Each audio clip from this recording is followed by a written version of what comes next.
Welcome students, you are watching your own channel A S classes.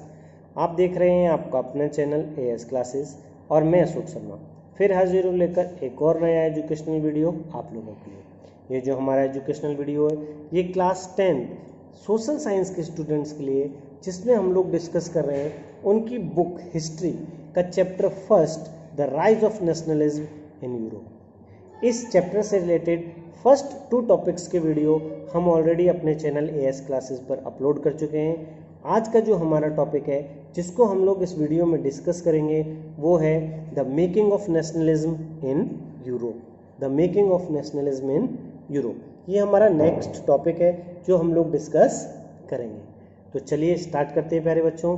फटाफट से आप उस पेज को खोल लीजिए और देखते हैं आखिर उस पेज में हमको क्या क्या दिया हुआ है।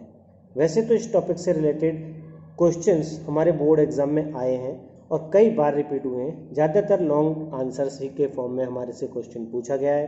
तो सबसे पहले तो इस पैराग्राफ में वो 2 क्वेश्चंस जो काफ़ी बार रिपीट हुए हैं उनको हम लोग फ्रेम कर लेते हैं और फिर उसको डिस्कस कर लेते हैं। दोनों क्वेश्चंस को हम लोगों ने, ये जो आपको बगल में स्लाइड दिख रही है, इन 2 स्लाइड्स में, ऐसी 2 स्लाइड होंगी, पहली एक टॉपिक की दूसरी एक टॉपिक की। इन दोनों स्लाइड्सों पे हमने दोनों क्वेश्चंस को फॉर्म किया है और उनको डिस्क्राइब किया है कि आपको किस तरीके से उन दोनों क्वेश्चंस को अपनी बोर्ड एग्जाम की कॉपी पर डिस्क्राइब करना है, यानी लिखना है। पहले समझ लेते हैं कि आखिर वो कौन से 2 पॉइंट्स हैं जो हम लोगों को इस पैराग्राफ में जानने समझने। तो हमारा जो फर्स्ट क्वेश्चन इस पैराग्राफ से फ्रेम होता है वो हमारा क्वेश्चन है, explain the major political features. Explain the major political features of mid 18th century Europe. 18वीं शताब्दी का जो मिड पीरियड था, यानी मिड सेंटर प्लेस कह सकते हैं, या हम कह सकते हैं बीच का जो समय था, उस बीच के समय में जो यूरोप की कंडीशंस थी, पॉलिटिकल कंडीशंस थी, वो किस तरीके थी, वो कैसी दिखती थी, आखिर उसको हम लोगों को इसमें डिस्क्राइब करना है। तो स्टार्टिंग में ही स्लाइड में हमारा जो फर्स्ट पॉइंट दिया हुआ है उस फर्स्ट पॉइंट में हमने साफ तौर पे जो चीज़ लिखी है वो ऑलरेडी हम लोग प्रीवियस वीडियोस में, प्रीवियस टॉपिक्स में पढ़ चुके हैं। और वो ये, जहाँ हमने फर्स्ट वीडियो में हमने डिस्क्राइब किया था differentiate between nation state and the modern state. तो हमने देखा था कि 18वीं शताब्दी यानी 19वीं शताब्दी से पहले जो यूरोप था वहाँ पर नेशन स्टेट नहीं थे, मीन्स राष्ट्र राज्य नहीं थे, वहाँ पर मॉडर्न स्टेट्स थे। और मॉडर्न स्टेट्स की हम लोगों ने डिफाइन भी वहाँ पर बहुत अच्छे तरीके से पढ़ी है। उसको हम लोगों को बस थोड़ा सा यहाँ पर एक्सप्लेन करना है और थोड़ा सा समझना है। तो एक चीज़ तो क्लियर हो गई कि जो मिड 18th सेंचुरी का पीरियड था, उस पर्टिकुलर पीरियड में यूरोप में जो स्टेट्स थे वो नेशन स्टेट्स नहीं थे। वो कौन से स्टेट्स थे? मॉडर्न स्टेट्स थे। ठीक है, जैसा कि हम आजकल देख रहे हैं कि जर्मनी, इटली, स्विट्जरलैंड, ऐसे स्टेट्स उस समय नहीं हुआ करते थे। उस समय जो एरिया था, जो स्टेट्स थे, वो पूरे के पूरे डिफरेंट पार्ट्स में डिवाइडेड थे। राजशाही वहाँ पर रूलर हुआ करते थे, वहाँ पर डचीज रूलर हुआ करते थे, वहाँ कैंटन्स जो रूलर थे उनमें वो बटा हुआ था, मीन्स वो अलग अलग क्षेत्रों में डिवाइडेड था। और इन सभी क्षेत्रों पर जो रूलर्स थे उनका एकाधिकार था, एक छत्र राज देखने को मिलता है। इसके बाद हमने जो पॉइंट नेक्स्ट डिस्क्राइब किया है उस पॉइंट में हमने साफ तौर पर बताया है जो सेंट्रल और ईस्टर्न यूरोप था, वो सेंट्रल और ईस्टर्न यूरोप जो था वो टेरिटोरियल किंगडम्स में डिवाइडेड था। और ये जो टेरिटोरियल किंगडम्स थे ये मोनार्की सिस्टम के अधीन थे। उनकी जो टेरिटरीज थी वो मोनार्की सिस्टम के अधीन थी, जहाँ पर डाइवर्स पीपल जो थे वो रहते थे।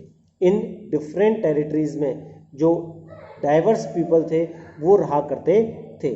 और डाइवर्स हम इसलिए क्यों कह रहे हैं? क्योंकि यहाँ पर रहने वाले पीपल्स की जो आइडेंटिटीज़ थी वो कॉमन आइडेंटिटी नहीं थी, और ना ही वो लोग कॉमन कल्चर को शेयर करते थे। उनका कल्चर भी अलग था और उनकी आइडेंटिटीज़ भी अलग अलग थी। तो इस बेस पे हम कह सकते हैं कि जो पीपल्स थे वो डिवाइडेड थे इन डिफरेंट एथनिक ग्रुप्स।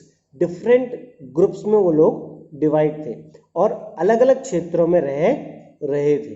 ठीक है, इसके अलावा हम ये भी देखते हैं कि वहाँ पर रहने वाले जो पीपल थे उनकी लैंग्वेज भी एक जैसी नहीं थी। Means they spokes different languages, वो अलग अलग भाषाएं बोलते थे और इन अलग अलग भाषाओं को बोलने की वजह से उनकी डाइवर्सिटी जो थी वो और ज़्यादा बढ़ जाती है। हम ये भी देखते हैं कि वहाँ का जो एम्पायर था वो डिफरेंट रीजन्स में विद द डिफरेंट पीपल्स वो डिवाइडेड था। ठीक है, तो ये तो हमारा फर्स्ट जो पॉइंट है, फर्स्ट जो हमारा क्वेश्चन है, उसके लिए हमें ये पॉइंट्स डिस्क्राइब करने हैं, जिसमें साफ तौर पे हम लोगों ने 6 पॉइंट्स डिस्क्राइब किए और ये 6 पॉइंट्स आपको अपनी एग्जाम की नोटबुक पर लिखने हैं। क्लियर? इसके बाद जो सेकंड क्वेश्चन यहीं से फ्रेम होता है वो भी एक इम्पॉर्टेंट क्वेश्चन है, वो भी हम लोगों ने सेकंड स्लाइड में, जो कि अब आपको दिखाई दे रही है, ये सेकंड स्लाइड में हमने क्वेश्चन फ्रेम कर दिया है। क्वेश्चन हमारा है, how was the Habsburg empire a patchwork of many different regions and people in Europe, explain. जो हैब्सबर्ग एम्पायर था उसकी डाइवर्सिटी को हमें यहाँ पर एक्सप्लेन करना है। तो ईजी है, कोई इसमें दिक्कत की बात नहीं है। एक चीज़ तो हमने ऊपर समझ ली कि भैया डिफरेंट पीपल्स थे, डिफरेंट किंगडम्स थे और उन डिफरेंट किंगडम्स में डिफरेंट डाइवर्सिटीज पीपल जो थे वो रह रहे थे, जो अलग अलग भाषाएं बोल रहे थे वो ETC। अब हमको जो देखना है यहाँ पर उसको एरिया वाइज उसको डिस्क्राइब करना है। अब हैब्सबर्ग एम्पायर एक बड़ा एम्पायर है, ठीक है। अब उस बड़े एम्पायर को देखना है कि वो किस किस एरिया तरीके से डिवाइडेड था। तो सबसे पहले जो देखते हैं, जो हैब्सबर्ग एम्पायर था इसमें इंक्लूड था एल्पाइन रीजन। कौन सा? Alpine region. और जो एल्पाइन रीजन था इसमें जो एरिया थे वो थे द ट्रोल, ऑस्ट्रिया एंड सडरलैंड, ठीक है। और इसके अलावा इसमें इंक्लूडेड था बोमेनिया, जहां पर जो ऑटोक्रेसी रूलर थे वो रूल किया करते थे और ज़्यादातर जो पीपल्स थे वो जर्मन स्पीकिंग पीपल्स थे जो यहाँ पर रहे थे। इसके अलावा हम सेकंड देखते हैं कि इसमें एक और एरिया जो था वो इंक्लूडेड था जहाँ पर इटालियन स्पीकिंग प्रोविंस था, जैसे लोम्बार्डी एंड वेंटिया। ये दो एरिया थे जहाँ इटालियन स्पीकिंग पीपल्स रहते थे। इसके बाद जब हम हंगरी की तरफ जाते हैं तो हम देखते हैं कि हंगरी का जो एरिया था वहाँ जो पॉपुलेशन थी वो डिवाइडेड थी अलग अलग लैंग्वेजेस के बेसिस पर। हम देखते हैं आधे से ज़्यादा जो लैंग्वेजेस थी, आधे से ज़्यादा जो पीपल पॉपुलेशन थी वो जो मैग्यार लैंग्वेज थी उसको बोलती थी। कौन सी? मैग्यार लैंग्वेज को वो बोलती थी। इसके बाद जो आधी बची हुई पॉपुलेशन थी वो वैरायटी ऑफ डिलेक्ट्स में डिवाइडेड थी, मीन्स अलग अलग भाषाएं वो बोलती थी। इसके अलावा हम ये भी देखते हैं कि इसी का एक जो पार्ट था ग्लेशिया, वो भी अलग भाषा को बोलता था, यानी वहाँ पर ज़्यादातर डोमिनेंट जो लैंग्वेज थी वो थी Polish language.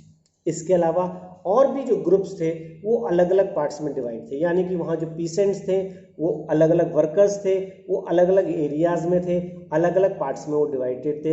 And all these peoples are speaking different kind of languages and also they are performing different cultures. वो अलग अलग भाषाएं नहीं, वो अलग अलग कल्चर भी बोला करते थे। तो इस तरीके से जो हैब्सबर्ग एम्पायर था वो पूरे के पूरे पार्ट्स में डिवाइडेड था। क्लियर? तो ये हमारा हो गया कौन सा पार्ट? ये हमारी हेडिंग हो गई the making of nationalism in Europe. इसके बाद जो हमारा नेक्स्ट सब हेडिंग जो इसकी है उस सब हेडिंग में हमें दिया है the aristocracy and the new middle class. तो चलिए उसको भी डिस्क्राइब कर लेते हैं। The aristocracy and new middle class जो है उसमें हमें क्या क्या पढ़ना है। ठीक है प्यारे बच्चों, तो फटाफट से ये दोनों क्वेश्चन नोट कर लीजिए, फिर आगे डिस्कस करते हैं।